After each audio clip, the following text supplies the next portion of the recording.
Thanks, guys. Well, it seems you can't really play anybody who hasn't already had a relationship with Hugh Freeze prior to this season, and the same could be said for Robert Prunty. Now, they're familiar with their times at Hargrave Military Academy and Lambeth, respectively. Their paths crossed a lot when it came to the recruiting trail, and they both had some pretty high praise to say for each other, but it's a yin and yang effect. Now, where Freeze said Prunty is one of the really tough defensive mindsets that he's coached against before, Prunty in his press conference this week said Hugh Freeze, one of the most prolific offensive minds he's ever come across in his career. A lot of respect to have between these two coaches. Well, we've already discussed how Hugh Freeze could use today's game as a little bit of a chance to experiment, but the same goes for Prunty, and he was actually very forthcoming about it. He said, yeah, we have a lot of these FBS transfers, that's great, but keep in mind, just because they're high caliber doesn't mean they're going to come in right away and be on the same page. He said, I've got an FSU quarterback trying to communicate with a guy from Wake Forest, so he doesn't honestly expect them to be firing on all cylinders until maybe game 6 or 7, and this is going to be that proving ground for him to kind of tinker with what works and what doesn't. In with Melanie Newman. Guys, we're starting to see these longer pass attempts from Buckshot, and he was very open about the fact that going into last week's game, he did not have the confidence he usually did. He was shaken up. His team's 0-2. He said the key was against Buffalo when snap after snap, he started seeing that line really back him up, and he started feeling that confidence, that trust that they could carry series. He said, my unit got my back, and I'm feeling so much better about it now. Now, you add that into the fact that Freeze is down here on the sidelines. He can read Buckshot's body language, that eye contact when he gives him certain plays, and it's giving him that drive to be able to read and target his guys a lot more appropriately and on cue than he has been able to in those first 2 for the season. On Coach Dom, we check in with Melanie. Well, you know, the coach known as studs, which, yeah, that speaks for itself in football.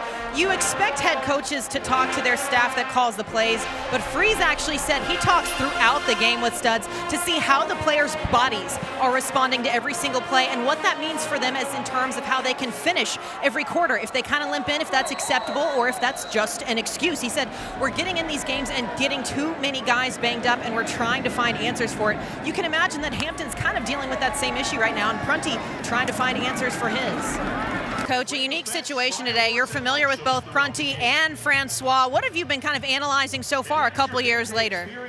Same thing I said at the press conference is true.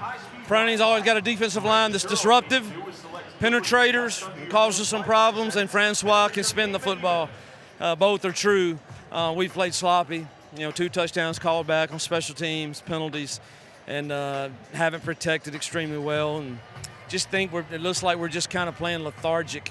And I'm going to go in and challenge them a little bit here to come out and, take good control of the game and let's run the football efficiently, which we haven't done.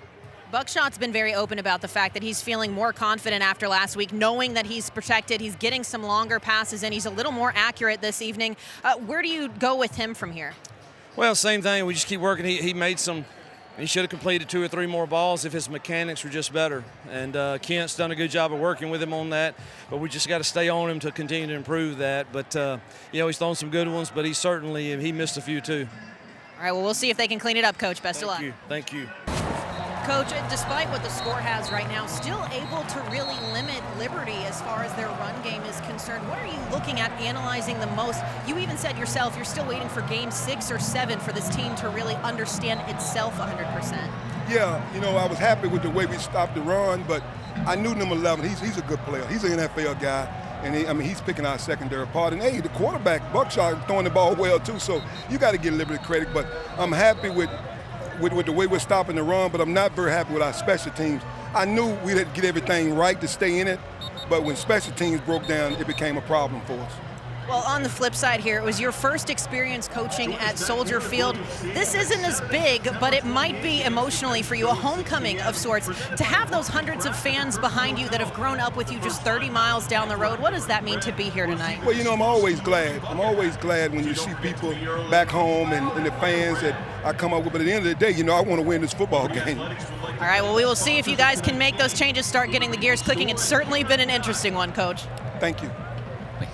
Well, guys, I touched earlier on the fact that Buckshot is loving having Freeze down here to have that personal connection on the plays, and he's trusting that line to back him up more. But there's a third piece to that, a little fancy footwork, if you will. He's worked really closely with Kent Austin, the quarterback's coach, to improve his footwork, not just in the pocket, but in general while he's carrying himself throughout whatever play that Freeze decides to send towards him. And they said that the amount of efficiency that it's created in just fixing that one little thing has been huge. Not only does it increase his mobility, but it's that smoothness, the ability to move around if the pocket needs to move, and to be able to throw those dimes that we just saw to drive another score up the line.